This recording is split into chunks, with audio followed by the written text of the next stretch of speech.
Assalamu alaikum class. We are studying the chapter of ratio analysis, and we have covered our liquidity, activity ratios, debt ratios, and now today we are going to study our profitability ratios. What is profitability? Profitability कि the ability of a firm to make profits, कि आपकी firm के अंदर कितनी ability है कि वो profits कर जनरेट कर सके। आप जब कोई बिजनेस करते हैं, दे आर टू कॉन्सिक्वेंसेज, इधर यू कैन अर्न प्रॉफिट और इधर you can bear the loss. तो प्रॉफिटेबिलिटी रेशियो हमें बताती है, it measures the profitability of the firm, measures the ability of the firm to earn profits, कि हमारी firm की कितने प्रॉफिट्स उसने जनरेट किए। ठीक है। अब प्रॉफिटेबिलिटी रेशियो में सबसे पहले वो बात करता है कॉमन साइज़ इनकम स्टेटमेंट की, क्योंकि अक्सर आपको common size income statement given होती है। कॉमन साइज़ इनकम स्टेटमेंट क्या होती है कि हम हमारी आम जो इनकम स्टेटमेंट है, जैसे हमारे रेवेन्यूज़ हैं, सेल्स रेवेन्यूज़ में से हम कॉस्ट ऑफ गुड्स सोल्ड को माइनस करते हैं तो हमारे पास ग्रॉस प्रॉफिट्स आ जाते हैं। ग्रॉस प्रॉफिट्स में से हम ऑपरेटिंग एक्सपेंस को माइनस करेंगे तो हमारे पास आएगा earning before interest and taxes. Earning before interest and taxes यानी कि ऐसी अर्निंग जिसमें से ना भी इंटरेस्ट माइनस किया था ना भी टैक्स माइनस किया था। उसमें से हम जब इंटरेस्ट माइनस करते हैं तो हमारे पास आते हैं अर्निंग बिफोर टैक्सेस, और अर्निंग बिफोर टैक्सेस में से हम जब टैक्सेस माइनस करते हैं तो हमारे पास आ जाती है नेट इनकम। ठीक है। अब ये हमारे पास आ गया पूरा जी फॉर्मेट। अब वो कहता है कि कॉमन साइज इनकम स्टेटमेंट में हम क्या करते हैं कि सेल्स को कंसीडर करते हैं, हमारी 100% है, और उसके हिसाब से बाकी परसेंटेज ले लेते हैं। जैसे कि हमने कहा कि हमारी सेल्स थी 100%, CGS ले लिया 30% आया, 100 में 30 माइनस के 70, ऑपरेटिंग एक्सपेंस हमारे 40% थे। अभी हमने फाइंड कैसे करनी है। फॉर एग्जांपल हमारे पास सेल्स थी, फॉर एग्जांपल अगर हम कहें हमारे पास सेल्स थी 6 लाख, हम कहते हैं इसको हम 100% कंसिडर कर लेंगे।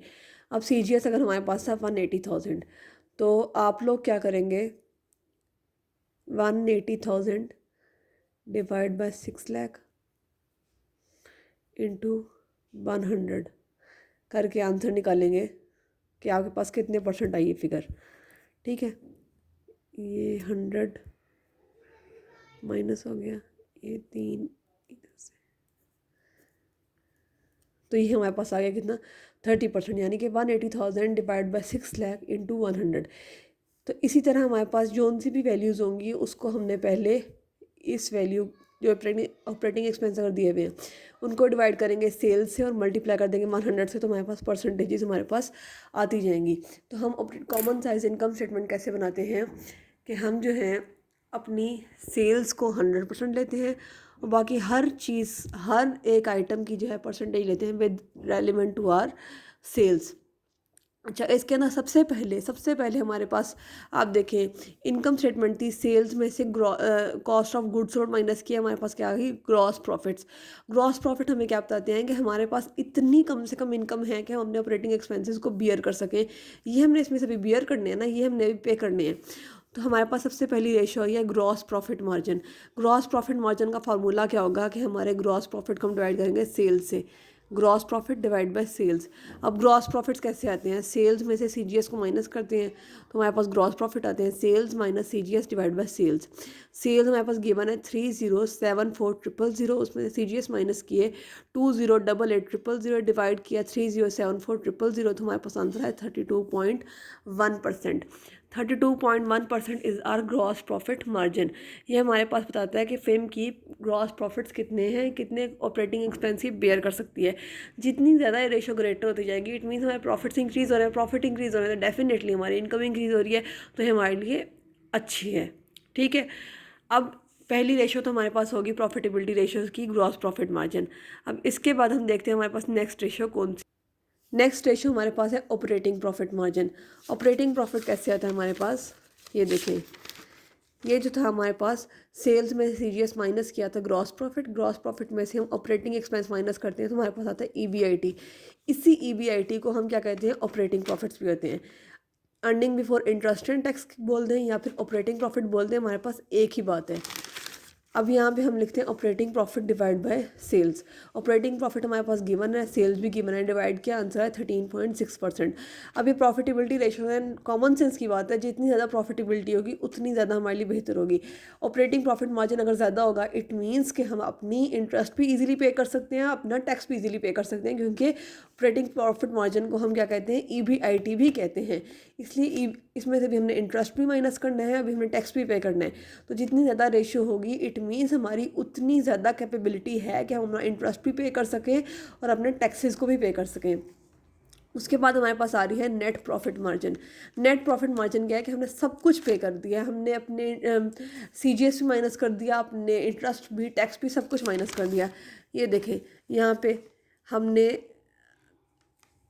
ग्रॉस प्रॉफिट में से ऑपरेटिंग एक्सपेंस माइनस किया, EBIT में से इंटरेस्ट माइनस किया, EBT उसमें से टैक्सेस माइनस किया, नेट इनकम, ये सब कुछ माइनस करने के बाद नेट इनकम आई। तो नेट प्रॉफिट्स का हमारे पास क्या फार्मूला होता है, net profit divide by sales. ये हमारे पास गिवन है 7.2%। जितनी ज़्यादा होगी इट मीन्स उतनी ज़्यादा हम इनकम जनरेट कर रहे हैं, तो greater the ratio the better for our company.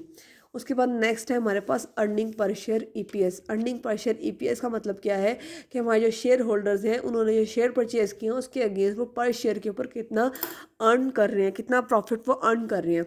इसका फार्मूला क्या होता है, earning available for common stock holder divide by number of share of common stock outstanding. अगर आपके पास earning available for common stock holder नहीं गिवन तो आप नेट प्रॉफिट्स को भी कंसीडर कर सकते हैं your earning available for common stock holder. तो ये हमारे पास गिवन है 221,000 divide by number of share of common stock outstanding, यानी कि कितने शेयर आपके कितना कॉमन स्टॉक कितने लोगों ने परचेज़ किया हुआ है। अगर फॉर एग्जांपल 100 शेयर्स जो है आपके कॉमन स्टॉक के शेयर्स आपके शेयर होल्डर ने परचेज़ किए हैं तो डिवाइड बाय कर देंगे 100। अब यहाँ पे सुनगा 76262 जो है शेयर्स जो है हमारे पास आउटस्टैंडिंग है, यानी कि हमारे शेयर होल्डर्स के पास मौजूद है इस टाइम, उन्होंने परचेज़ किए हुए हैं। तो हम earning available for common stock holder को डिवाइड करते हैं number of share of common stock outstanding से, तो हमारे पास क्या आ जाती है, अर्निंग पर शेयर। जितनी ज़्यादा अर्निंग पर शेयर होगी इट मीन्स उतना ज़्यादा पर शेयर के ऊपर हम प्रॉफिट अर्न कर रहे हैं, एक शेयर के ऊपर उतनी ज़्यादा अर्निंग इंक्रीज हो रही है, तो greater the ratio the better. उसके बाद हमारे पास आती है return on assets. Return on assets हमें क्या बताती है, रिटर्न ऑन एसेट्स यानी कि हमारी कंपनी में हमारे पास एसेट्स होते हैं, हम उन एसेट्स को यूटिलाइज करते हैं, बिजनेस में यूज़ करते हैं, उसके बाद उससे जो है हमें प्रॉफिट जनरेट करते हैं, उससे हमें फ़ायदा मिलता है, हमें रिटर्न आता है। तो ये रिटर्न ऑन एसेट्स कहता है कि हमने कितनी एफिशिएंटली अपने एसेट्स को इस्तेमाल किया था, यूटिलाइज किया था for generating our profits. You can say that how efficiently a firm is using its asset to generate profits. तो इसका फार्मूला है earning available for common stock holder divide by total assets. Earning available for common stock holder हमारे पास given थी, और total assets में आप लोगों ने सिर्फ करंट एसेट्स नहीं लिख देना है, इसमें करंट भी आते हैं और लॉन्ग टर्म भी एसेट्स आते हैं, यानी कि प्रॉपर्टी प्लांट इक्विपमेंट भी आता है। तो earning available for common stock holder divide by total assets is equals to 6.1%। Greater the ratio the better, because this is showing that how efficiently we are utilizing our assets to earn profit, and if it is increasing it means that we are generating more return, we are utilizing our asset more efficiently to generate profit। उसके बाद हमारे पास आता है return on equity. Equity क्या होती है, हमारी investment होती है। How efficiently we are generating our investment to generate positive return. तो इसका भी फार्मूला है सेम वैसा, earning available for common stock holder divide by total stock holder equity. Earning available for common stock holder कितनी है हमारे पास, 221,000। टोटल इक्विटी कितनी दी थी, टोटल इक्विटी जो है हमारे पास बैलेंस शीट के इक्विटी पोर्शन में से आती है, जिसके अंदर हमारे पास शेयर्स होते हैं, पेड इन कैपिटल होता है, और हमारे पास क्या होता है, रिटेन अर्निंग होती है। तो टोटल इक्विटी से हमने डिवाइड किया तो हमारे पास आए 12.6%। इट मीन्स कि जब हमने इक्विटी यूटिलाइज़ की थी उससे हमने इतना रिटर्न अर्न किया है। जितनी ज़्यादा ये इंक्रीज़ होती जाएगी उतना ज़्यादा इट मीन्स कि हमने इक्विटी को यूटिलाइज़ करते हुए रिटर्न अर्न कर रहे हैं। इसके बाद है हमारे पास market ratios. Last ratios of this chapter is market ratios. Market ratio relate to the film market value as measure by the current share price. ये जो है हमारे चेक करते हैं कि हमारी मार्केट में कितनी वर्थ है, हमारे शेयर की क्या प्राइस है, इधर इट इज़ गोइंग अपवर्ड और इधर इट इज़ गोइंग डाउनवर्ड। तो इसमें सबसे सबसे पहले है price earning ratio. Price earning ratio क्या है कि इन्वेस्टर जो है, हमारा जो इन्वेस्टर है, हमारा शेयर होल्डर है, वो कितनी प्राइस हमारी जो है पे करने के लिए तैयार है हमारे पर शेयर के ऊपर। वो कहता है कि मैं कितनी प्राइस जो है वो पे कर सकता हूँ। इसका फॉर्मूला क्या है, मार्केट प्राइस पर share of common stock divide by EPS. ये हमारे पास गिवन था, मार्केट प्राइस पर share of common stock given होता है 32.25, ईपीएस अभी हमने फाइंड किया था, ईपीएस अभी हमने फाइंड किया 2.90, ये देखें। तो 2.90 से डिवाइड किया, हमारे पास आ गया 11.1%। तो मार्केट रेशो में हमारे पास प्राइस अर्निंग रेशो है 11.1%। जितनी ज़्यादा रेशो होगी इट मीन उतना ज़्यादा इन्वेस्टर जो है क्यूरियस है to purchase our stock, he is interested in our company to purchase our stock. तो उतनी ज़्यादा हमारे लिए क्या है, बेटर है। तो ये हमारा चैप्टर रेशो एनालिसिस वाला कंप्लीट हो गया। इसकी जो है इसके अंदर हमने 4 तरह की रेशोज़ पढ़ी हैं। लिक्विडिटी रेशोज़, लिक्विडिटी रेशोज़ जो है हमारी क्या मेजर करती हैं, हमारी फिल्म की लिक्विड पोजीशन के मेजर करती हैं कि हमारी फिल्म की लिक्विडिटी क्या है, how easily our assets can be converted into cash and how easily we can pay our current liabilities. उसके बाद थी एक्टिविटी रेशोज़। एक्टिविटी रेशोज़ हमारे बिजनेस के बारे में बताती हैं कि हमारा टर्नओवर कितना है, कितनी जल्दी हमारे एसेट्स हमारी सेल्स में कन्वर्ट हो रहे हैं।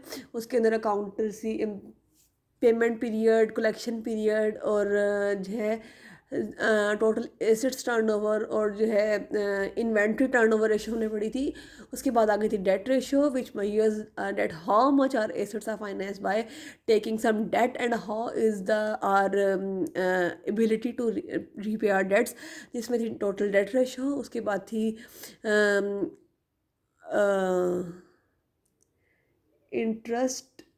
इंटरेस्ट वाली इंटरेस्ट पेमेंट रेशो थी। Time interest earn ratio, time interest earn ratio जो बताती थी कि हमें कितना अपना इंटरेस्ट पे कर सकते हैं। उसके बाद हमारे पास आई प्रॉफिटेबिलिटी रेशो, जिसमें सबसे पहले हमने पढ़ी कॉमन साइज इनकम स्टेटमेंट। उसमें हमने पढ़ी gross profit margin, operating profit margin, net profit margin, return on assets, return on equity, earning per share. उसके बाद आ गई हमारे पास मार्केट रेशो। उसके अंदर हमने पढ़ी है मार्केट प्राइस अर्निंग रेशो। तो ये हो गया हमारा चैप्टर कंप्लीट।